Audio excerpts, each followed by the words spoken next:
Good morning. Good morning. Rise and shine. Good morning.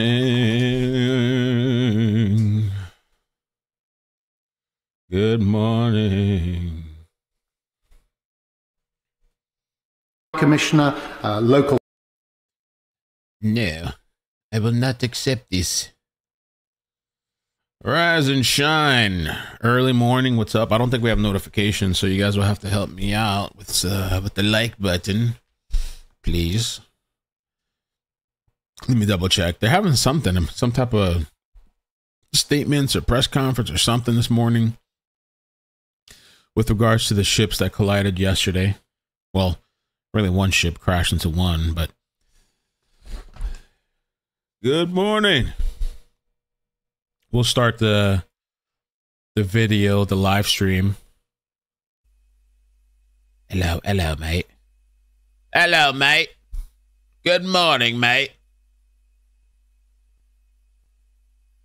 Fast forward a little bit. We're going to come to the oral statement, North Sea Vessel Collision. Minister Kane. Order. What, they got chests and shit? Was it the medieval times and shit? They got golden chests and shit.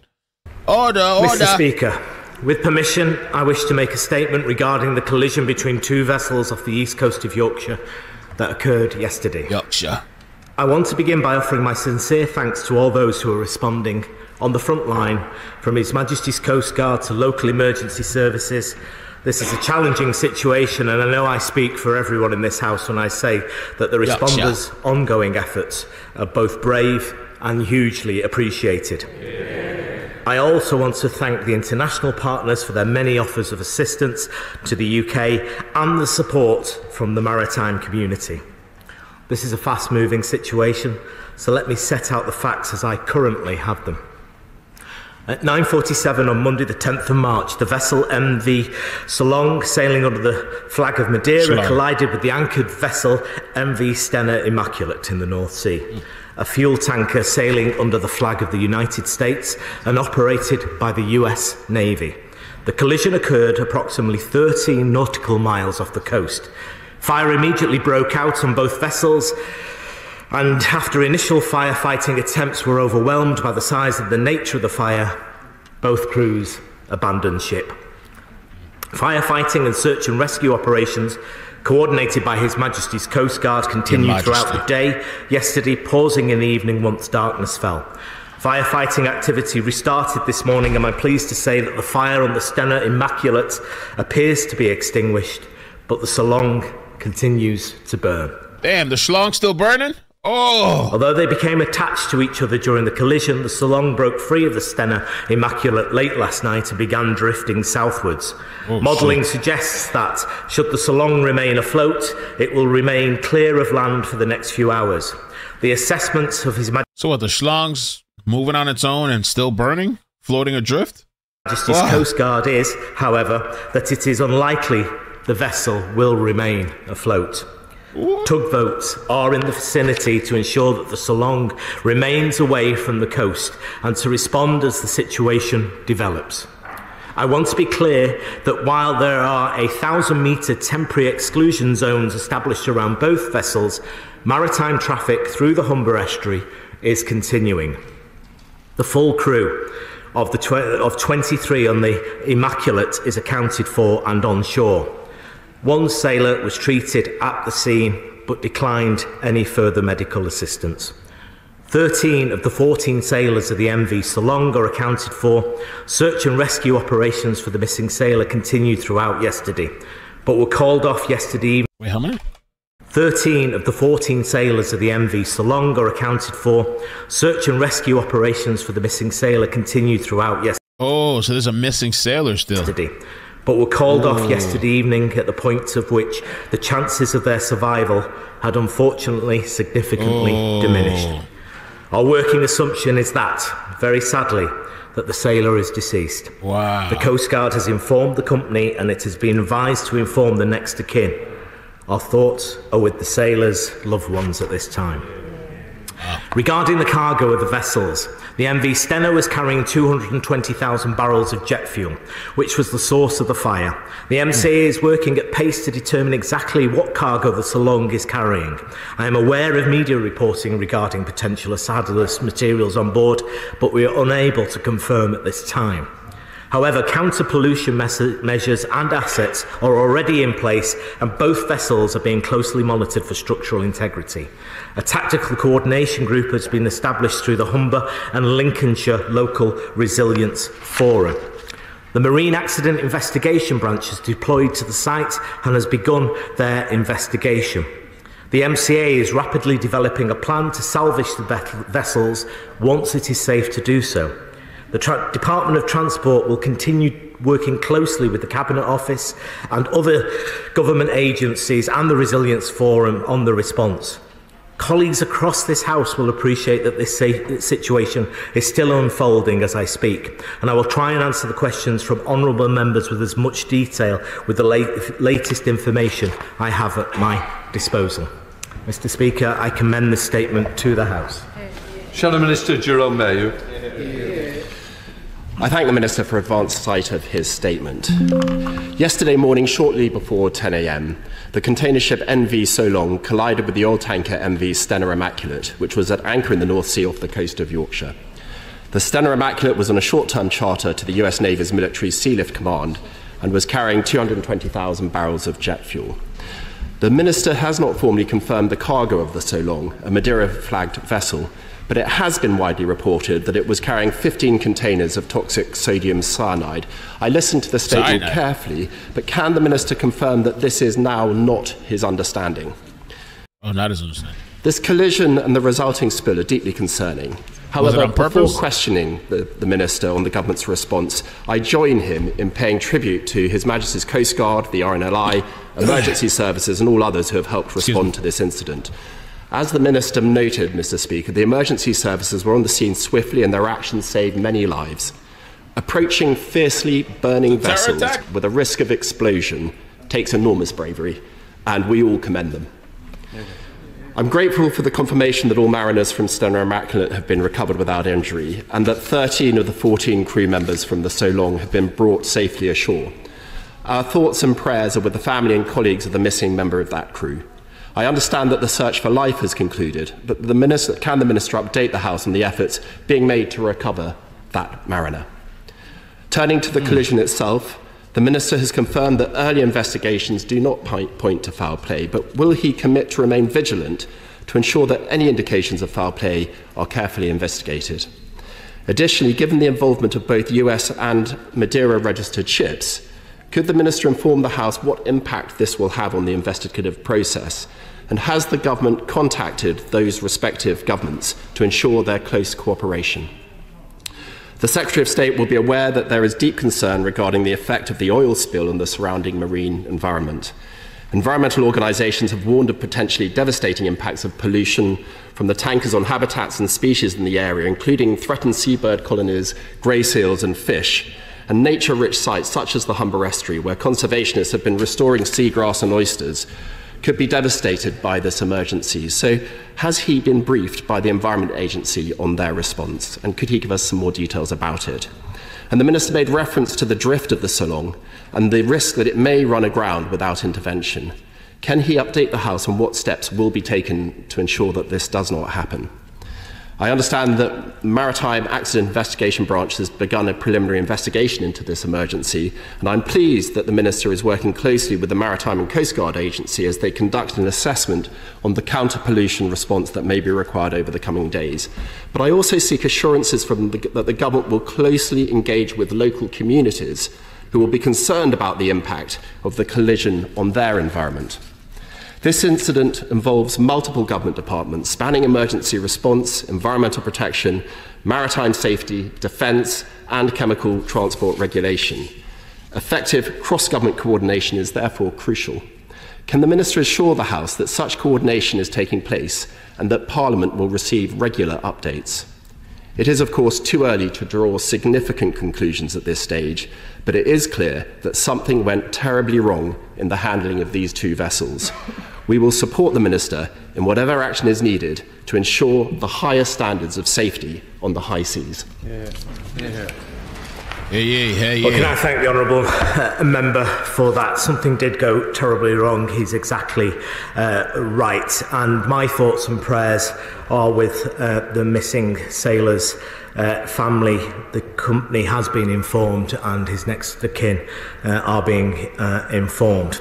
In terms of the series of questions that he asked, what we do know for sure is that the Immaculate was carrying 220,000 barrels of A1 jet fuel. We know that for sure. We are yet to establish the cargo of the Salong. As soon as I know, I will make that information available to the House. We will do everything to recover the body of the mariner. In a recent debate around emergency response services, we know that lives are lost at sea, but some succour and comfort is given to the fact that rescue services often bring people's loved ones back to them for proper funeral and burial. Whether there was foul play, I think, is speculation. There is no evidence to suggest that at the moment. We are in contact through the MCA with our American and Portuguese counterparts and have liaised with that. In terms of the counter-pollution measures that he mentioned, the MCA is standing by with marine and aerial counter-pollution measures and will use them at the necessary time, but the immediate concern is to put out the fire on the Salong. He mentioned the issue of drift. This is ships drifting. The Immaculate remains anchored, so we are safe there. It's the Salong that is drifting at 2 nautical miles per hour. It is being shadowed by 2 tugboats currently. The order will be given by SOSREP or the MCA to intervene as when necessary to protect any life on shore. He's right about the Marine Accident Investigation Bureau. We have deployed those assets to the scene, and they are working currently and working with the local Resilience Forum. And I just want to pass on my thanks to the Humberside Resilience Forum at this time, and that I can assure him that government agencies are working together very effectively and giving ministers and the Secretary of State regular updates through situation reports as the night went on and as the day continues. Chair of the Select Committee, Ruth Capri. Thank you, Mr. Speaker, and I also endorse the Minister's thanks to the frontline workers who've been involved and his concern for the and condolences for the missing mariner's family. While we wait for the reports, which will have to happen, on how this appalling tragedy happened, will the Minister confirm how the routes are being managed now? He started to do that while the Salong is drifting, and whether further protection of routes will need to happen in terms of because of the pollution and so on, in order to not delay further movement of shipping in these busy waters, but also to protect the welfare. So basically, good morning, everybody. Thanks for joining. Basically, the update from yesterday's incident with the 2 ships colliding. So far, they said that 1 sailor is missing, so they're presuming him to be dead. Unfortunately, somebody. I actually thought it was going to be more people. Surprising, just 1 person, but unfortunately, 1 person is unaccounted for. They tried searching for him, and then the Schlong ship apparently still on fire. The other one's put out. The Schlong's still on fire, and it's sailing. It's moving away, I guess, on its own, and they're following it with tugboats. Other assets are allowed to traverse the Humber estuary currently. If that changes, I will make that information available during the day. Paul Keller, the Liberal Democrat spokesperson. Thank you, Mr. Speaker. Can I thank the Minister for advanced side of his statement? The scenes we've all witnessed in news reports are very concerning, and our thoughts are with all those affected and the family of the crew member who remains unaccounted for. This event reminds us of the risks and dangers those who work in the maritime sector face. These men and women are often working long, challenging hours, keeping our country and economy going with little, if any, recognition, and we are hugely grateful to them. We're also indebted to the emergency services, RNLI and the Coast Guard for their tireless work through the night. I know they are doing all they can to limit the damage and limit the environmental impact, and did so much to minimise the loss of life. Whilst it will take time to establish what has taken place, it's clear the government needs to take urgent steps to limit the damage and reassure local communities. I welcome the government's formation of a tactical coordination group and the work they are doing with other agencies. I appreciate this is still an unfolding situation and many questions cannot be answered at this stage. But can I ask the Minister, one, what immediate steps the government is taking to protect the environment along the East Coast? Two, what the Minister is doing to keep shipping routes open and safe? And three, what plans does the government have to support fishing and other businesses that rely on waters that might now be contaminated?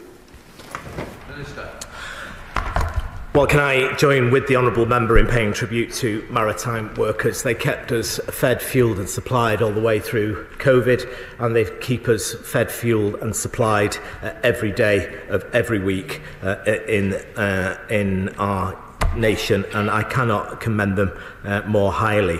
And can I also join with him in paying tribute to the emergency services? This is difficult, hard work, and they are doing an exceptional job in those circumstances.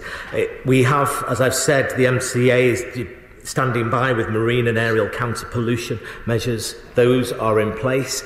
Once we get the fire on the Salong out, we will begin to deploy them, assess the situation, begin to deploy those measures. And I've said it's vital that we keep shipping lanes open as best we can in the Humber Estuary as this continues. That's why we've placed a 1,000-metre exclusion zone around both ships.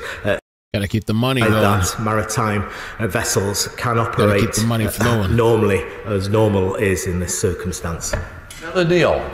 Thank you very much, Mr. Speaker. I'd like to thank the Minister for his communication with me through this unfolding situation, and everybody who has been involved in it. It is evolving. To the House. Sure. Thank you, Mr. Speaker. May I join the Minister in saluting our rolling media, but from the member of our own elected government, what was happening with this terrible disaster?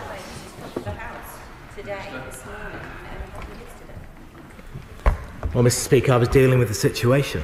And the Secretary of State made a statement, and we stood up the Maritime and Coast Guard, and within minutes of my constituency, apart from a brief phone call following my reaching out to the Secretary of State for Transport, I spoke to the leader of East Riding of Yorkshire Council, the Police and Crime Commissioner, local councillors, all struggling to get information as to what was going on just miles off the coast. My constituents from Kilnsea, Easington, Withensea, Aldborough and beyond, I believe, deserve better. So I must ask the Minister, why did it take so long for the local resilience forum to be set up? Is he confident that we have the proper structures in place of governance when a disaster like this happens? How can we ensure that communications are improved moving forward? What work is being done to protect the puffins, wildlife and beaches in our area? And how can we ensure that the agencies responsible are held to account? And perhaps the Minister could comment why he was missing in action yesterday when we would love to have heard. Yeah, where were you? You were in Africa? Not just from 24-hour rolling media, but from a member of our own elected government, what was happening with this terrible disaster. Mary Poppins. The Maritime Coast Guard, and within minutes a response was ongoing. The Honourable Member had a call. Let's skip forward. I want to see if anybody's critical of him. Well, I thank the Honourable Member for her question. Yes, I know members on the North East Coast on all sides of this House have been worried over a number of years. Today, the Leader of the Council, Mike Ross, raised the calls for a rapid response from government, and I would really push the Minister on clarity on what exactly we should be seeing from the Tactical Coordination Group, and whether there is a government commitment to make sure that any environment and economic impact will be covered by the government, and what more support we'll see potentially down the line if there are long-term consequences as a result of any pollution. Well, can I thank... There was apparently a chase last night, like at 2 a.m. I might rewatch it maybe on the second channel. I was thinking of doing that later. The Honourable Member for his question. It's standard procedure to bring on board the local resilience forums in any case like this. That has been done. It is up and running. I am grateful to all elected members from whichever party, in particular hard-working councillors who will be involved in this to make sure that the best interests of the people of the Humber region are protected at this. Modelling the situation with wind at the moment. Their homes, they rush out of their businesses to man the lifeboat. The RNLI Skegness was away for almost 11 hours and putting themselves in harm's way with extraordinary bravery, and we should never ever forget that. The honourable member, the Leader of Reform, should brace himself for what I'm about to say. Who's brought safely home, except for one member of the Salong. And I would say we've got assets to measure the pollution in place now. Those assets are being deployed. Where it's safe to deploy them, they will be deployed, but the priority still remains to get the fire out on the Salong. Wendy Chamberlain. Madam Deputy Speaker.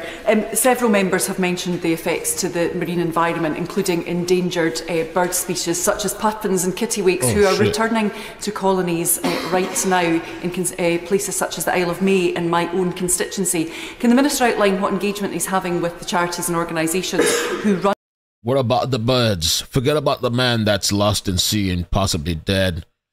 What about the birds migrating? Those colonies. And secondly, to follow on from the Honourable Member's question in relation to the Scottish Government, if the worst case scenario is feared and we do see pollution extending extensively, is there plans for engagement between the Environment Agency and SEPA?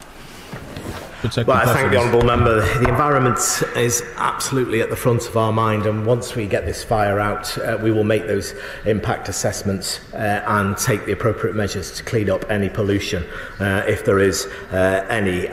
Department is working across government currently, and we're all working with the local resilience forum. So those partner agencies in terms of bird protection, marine, fish, environment, we will be liaising with them over the days ahead once we have those impact assessments to see what is the best way forward. Robin Swan. Thank you very much, Madam Deputy Speaker, and again can I join the Minister's statements in regards to paying tribute to all those emergency services who have responded. But I think, Madam Deputy Speaker, the unknown of the cargo on the Salong is a major concern to many in this chamber and many who are working on that issue. So in that instance, in regards to the UN's International Maritime Organisation, which actually has responsibility for safety and security of shipping and the prevention of marine and atmospheric pollution by shipping, can I ask the Minister what engagement he has had with the UN's IMO in regards to this, or in regards what steps they will take in learning from this and actually engage with the IMO to make sure that any cargo that is at sea is known by someone? I'm very grateful to the honourable member. We are in discussions with both the owners of these vessels, and also we know that the Salong was sailing from Grangemouth, so we are trying to ascertain. We know it had a mixed cargo of containers. That is the only information available to me, and that information is currently being analysed. I don't have that to bring that to the House at the moment, but as soon as I have it, that information we will make known. As I said, the Stena Immaculate was carrying 220,000 barrels of A1 jet fuel. We know that. We can begin to prepare any contingency plans around that information that we already have in terms of that vessel. Callum Miller. Thank you very much, Madam Deputy Speaker. I'd like to thank the Minister for his fulsome statement and associate myself with the recognition of the loss of life, potential loss of life, and also those communities affected. I understand that the priority is now dealing with the immediate incident, and there will be a full investigation by the Maritime Accident Investigation Branch in due course.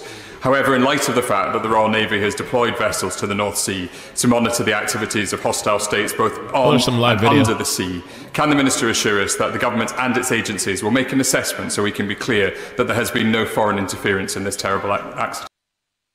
This is what the boat looks like. Man, it looks burnt to a crisp. Look at that. Still burning a little bit. Ugh. Mamma mia. Smoking up, smoldering.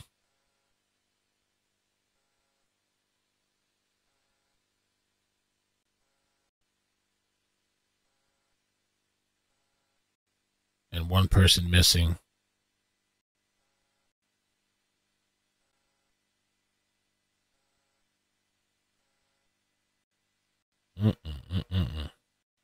Does a tugboat on it?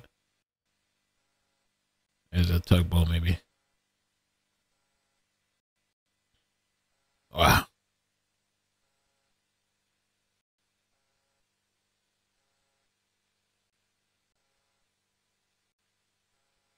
And in this House, I think we should put on record our thanks to him for all that he has done.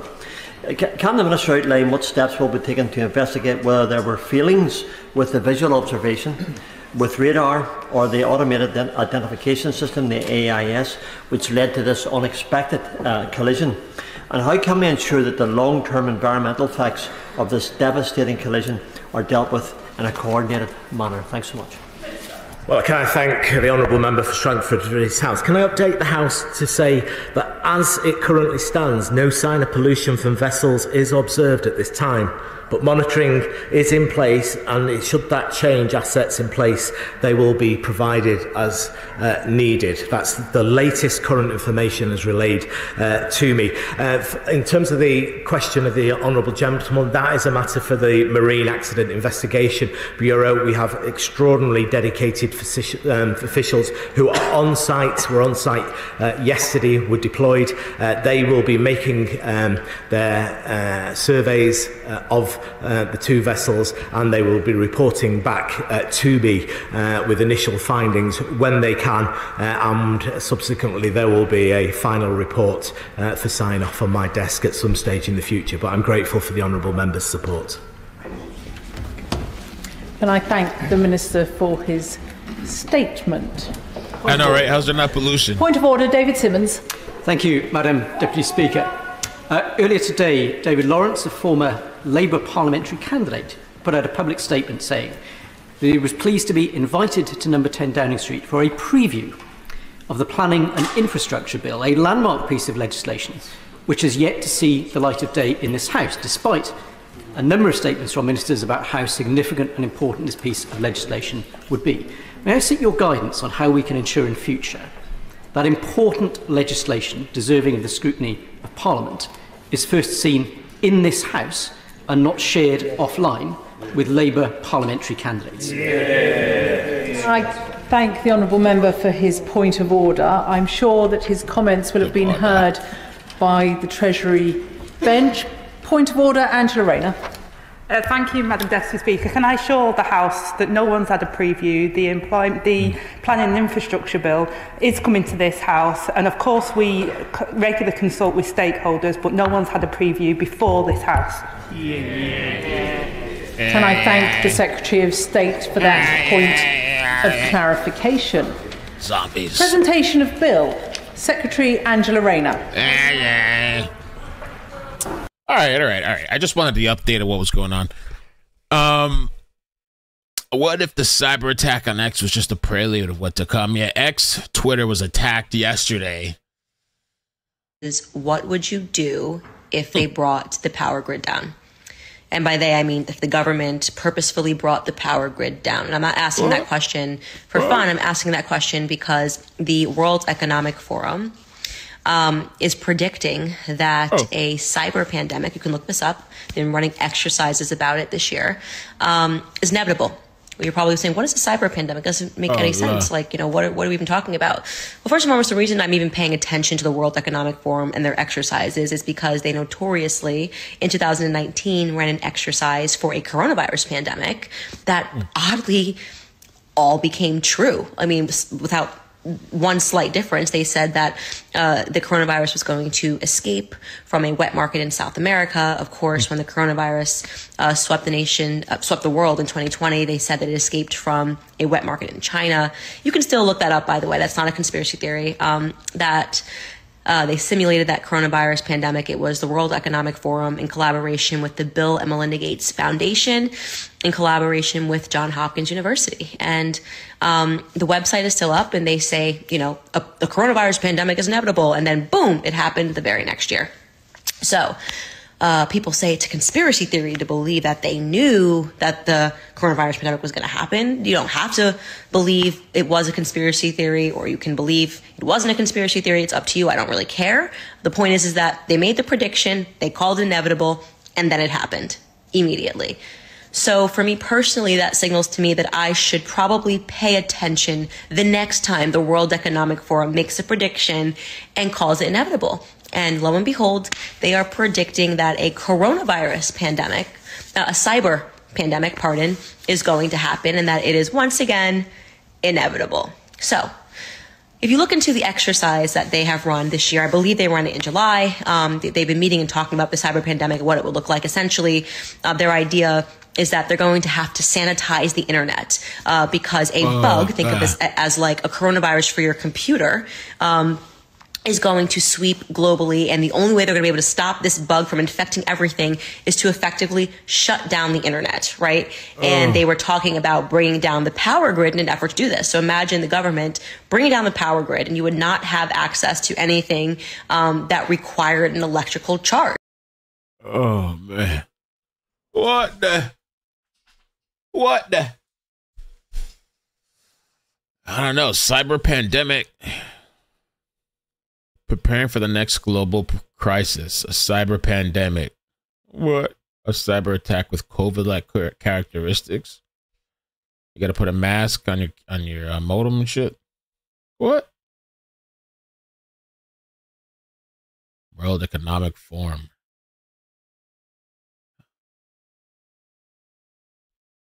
I just wanted to watch the video. I wanted to watch the video. Accept cookies. Fine. You want to track me? No. I reject. I reject your cookies.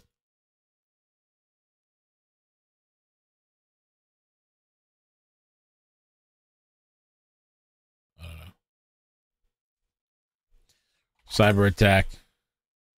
Oh, because of Elon's DDoS? Well, she's saying the World Economic Forum.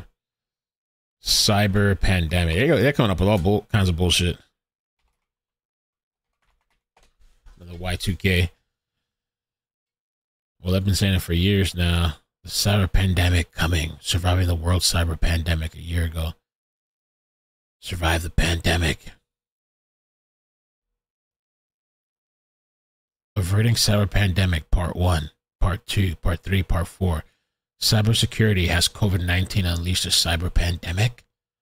Damn, 10 years ago. So they've been talking about this shit forever. DDoS attacks have been a thing forever, though. Take down PlayStation, take down whatever.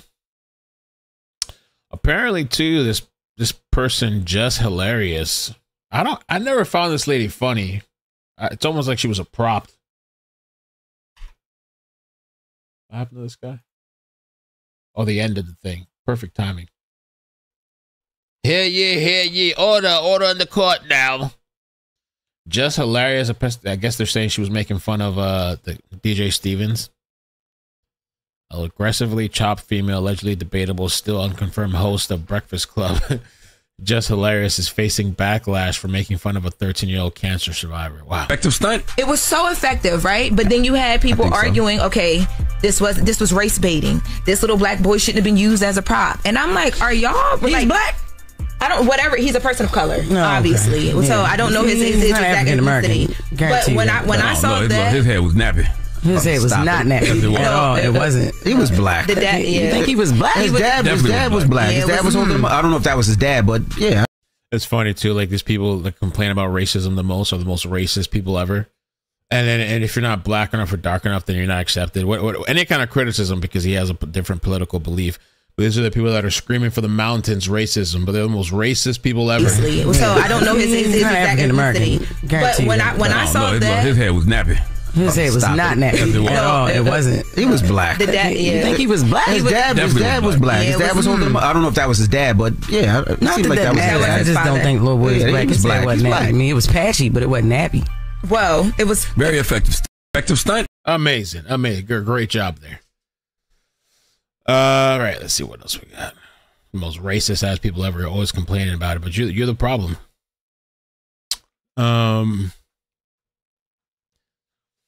They're saying stocks are doing bad too. Trump to buy Tesla amidst stock drop. They're saying stocks. Well, Trump was talking about it too. He said it was going to be a drop or something or a dip.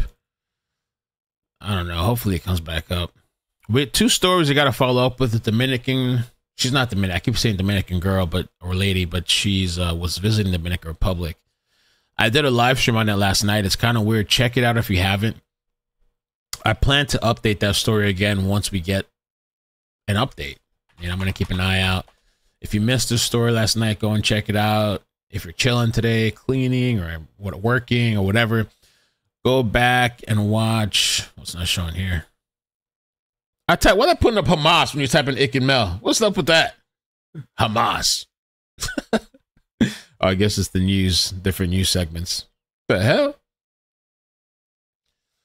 All right. Oh yeah, last night this one. So murder or drowned. Somebody had said that maybe they thought she was like maybe taken traffic. They always say traffic, but you know, I don't know. But this lady I want to follow up with, and I also want to follow up at some point with Dane.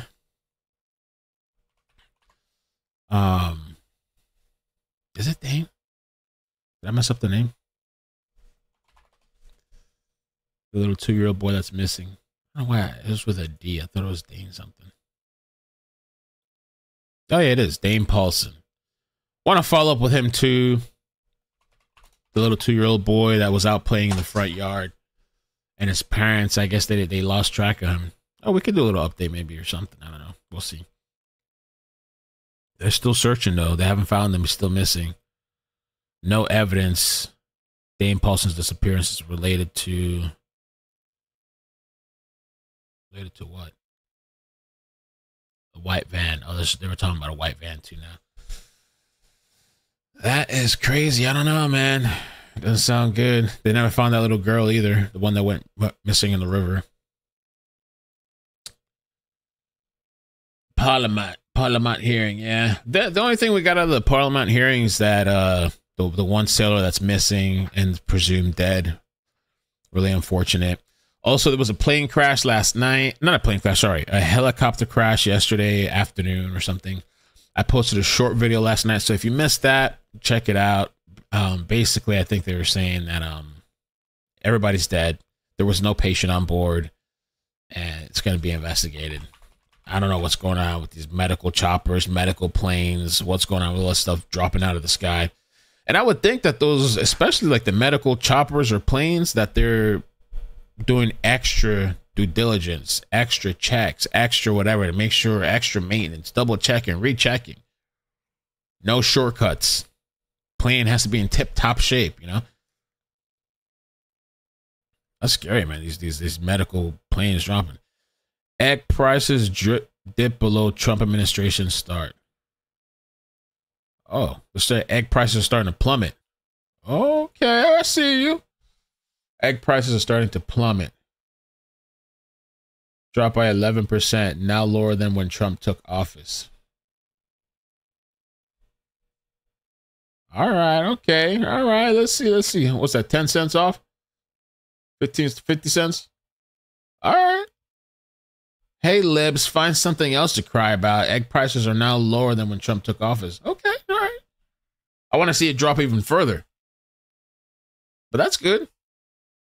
That's good. I'd like to see that because, yeah, the egg thing was a big thing. They were like, oh, he said prices were going down. They're not down. Because they killed off all these chickens, mass chickens. Even though in other countries, it didn't seem like they had any kind of egg shortage. Only over here in the U.S., it seemed like it was just an egg shortage. What else is going on? Anything else this morning? I feel like we're going to be back later today. I didn't have a notification for the stream, so I'm actually happy with that. I didn't use a notification for this little update. I'd rather save it for later, depending on what else happens today. Southwest. Oh, I saw an article. I think it was like yesterday, and I wanted to save it, but now they're saying Delta. Damn, I wish I saved it. Delta ranked less in reliability, some shit like that, compared to Spirit, bro. Something like that. Let's see.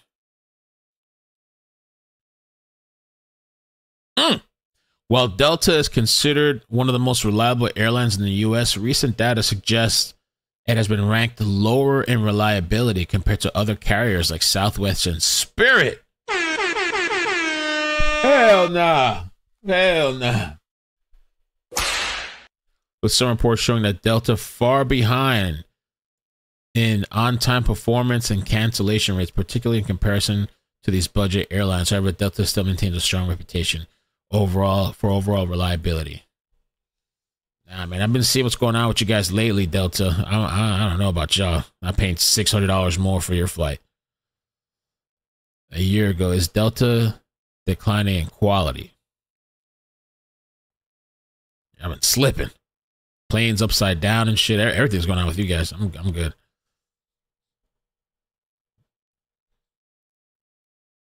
Spirit filed bankruptcy 1 year, but they seem to be doing okay now. I'll take my chance with Spirit. Fuck. The last time they got into a crash was 1972, I think. Last plane crash with Spirit. Let's see. I thought it was like 1972 or something.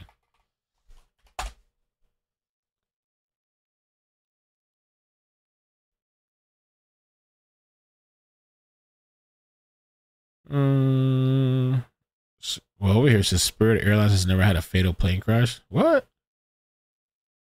Spirit Airlines is generally considered safer than Delta based on Wallet Hub's 2024 rankings.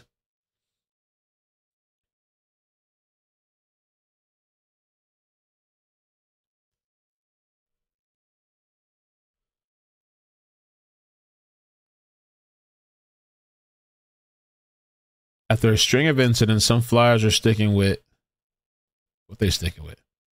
Spirit. Oh shit.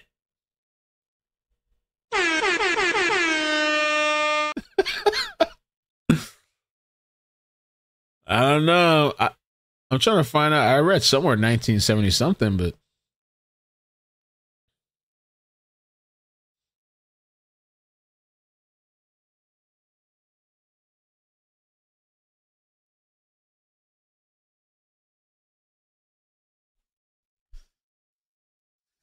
okay. Last Spirit fatal crash.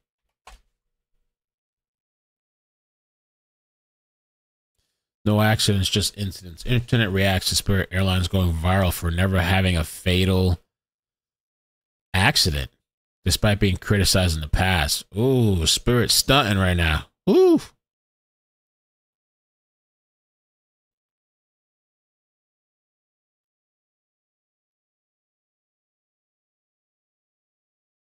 Spirit Airlines going viral on social media for never having a fatal accident. Spirit Airlines received slander in the past for having cheap seats and bad customer service.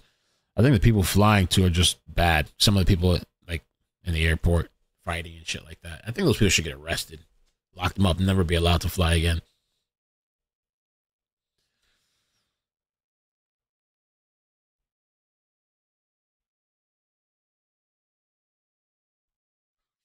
All right, let me see. I guess that's it for now. What was this? Bro pulled up on his own something workers. A different location. Let's get this ironed out. Check your HR emails. We were going into a different one. They didn't need us there. They sent us here. You guys are good to go. What do you mean we're good to go? Go ahead and bring the guys in. If you don't mind. You're not even on the phone, dude. Come on, get out of the store. See if I was on the phone or not. Here. You guys can get to work. We're all good. Everyone get to work. If you guys want to go ahead and take over the lanes, go ahead. Get out. Hey, out. No, go ahead and take over the lanes. Go ahead and I need people at some. You need to get out. I'm the district, and these are my workers. These are my workers. You guys need to go. Customer, you're good. Customer 8, I got y'all right here. No. Do not let them out of the lane. You guys get off the lane. You guys do not work here. You guys are good to get out. You're literally cleaning this right now. What are we talking about? A different location. Yeah, they got heated quick. Bring the boys in. I'm on the highway to hell.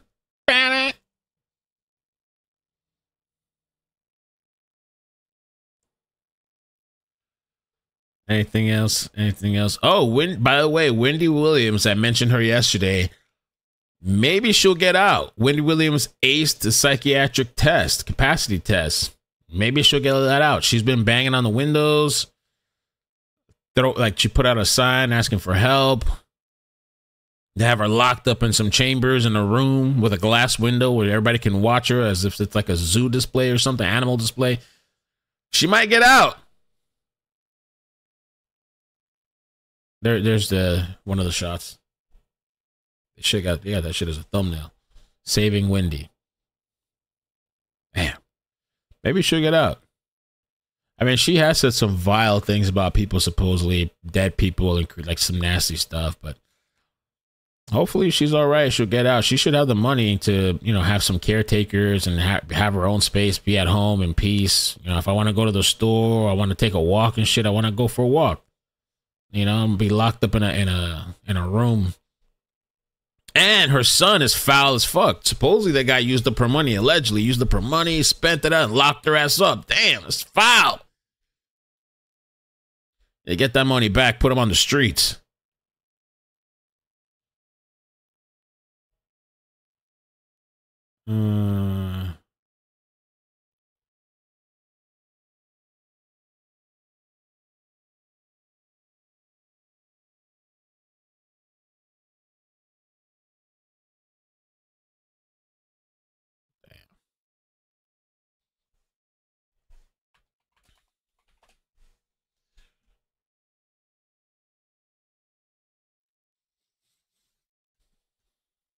I do feel bad too for her. The hell was that? It was just hear random shit. I think that was outside though. It's a little windy. Oh, this is the island too, I guess. The tanker flying around. Let's see what else is happening this morning real quick. Just a little morning check-in. I'm gonna try to go do a little workout too. It's still early, really early. A little exercise would be good for me. Ukraine, U.S. talks on ending war. That would be lovely if you guys can be done with that already. Greenland goes to polls and vote dominated by Trump and independents. I wonder what they want over there. Do they want us to take over or not?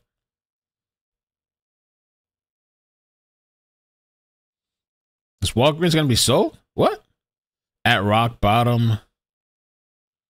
Alarms in Ohio and beyond went up Thursday when pharmacy retailer Walgreens announced that it was selling itself to a private equity firm.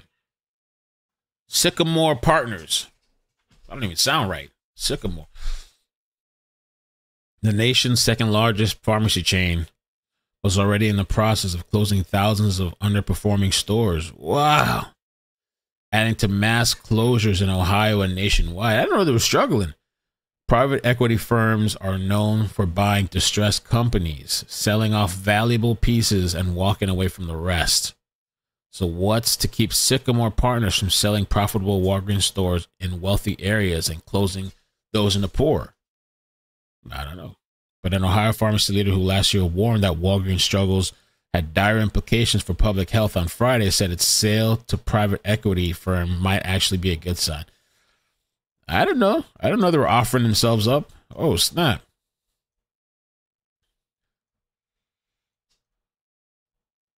Oh. I don't know how CVS has survived. I used to work at CVS. I don't like, the reason I don't like CVS is because they never have shit in stock. The one I used to work at and a couple of them that I've been to, they never have nothing to stock. I sometimes avoid going to CVS and I go to Walgreens because they're better stocked, I think. I don't know. But their pharmacies are pretty busy. Well, that's kind of interesting, I guess. I want the new MacBook. That new MacBook shit looks so nice, but I want the highest quality one. That shit's like $4,000, I think. The highest quality MacBook.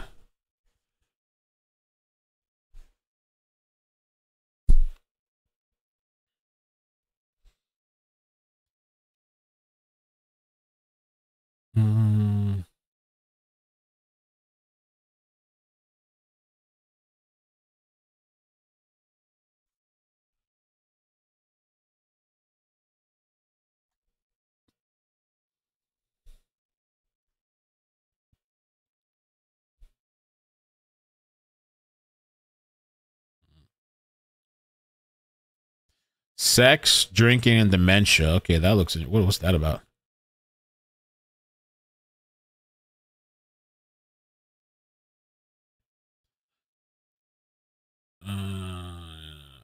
they're talking about Congress. I don't know. Doesn't seem interesting. Sex, love, and dementia.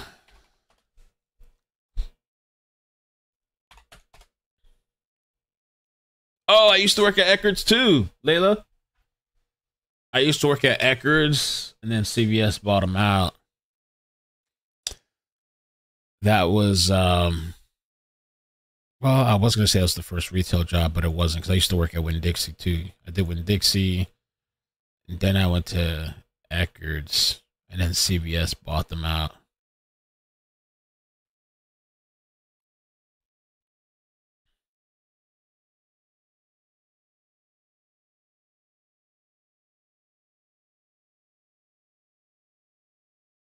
What the hell did you do, you? When you wake, when you wake up, or when you're on your weekend and you get the fork in the road message, or you get the subsequent 5 bullets. Hey, what the hell did you do, you lazy federal worker, this week? How frightening is it that someone on X, the owner of X, speaks to you directly to say, what did you do last week at work? And if you don't answer, I am going to fire you. But even more egregious, the president comes out, the most powerful person in the land, and endorses that message. How do you think that makes federal workers feel? When you wake Yeah, bro.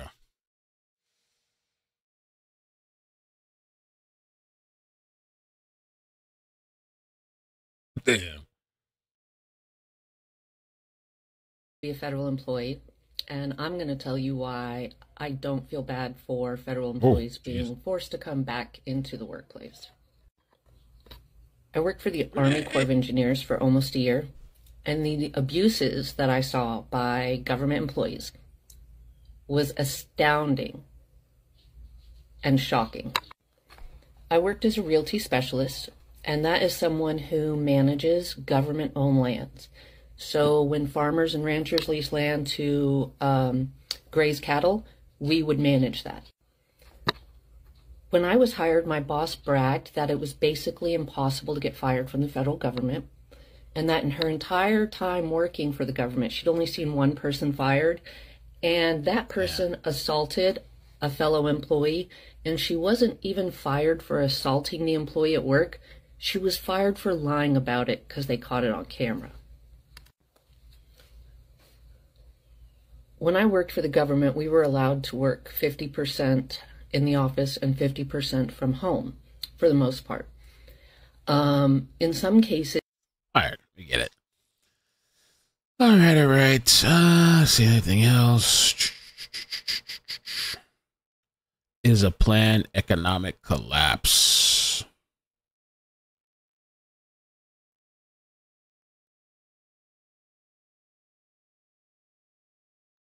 Damn. All right, guess that's it. Yeah, check out for now. I'm sure I'll be back later. We'll see what today brings. Kind of craziness.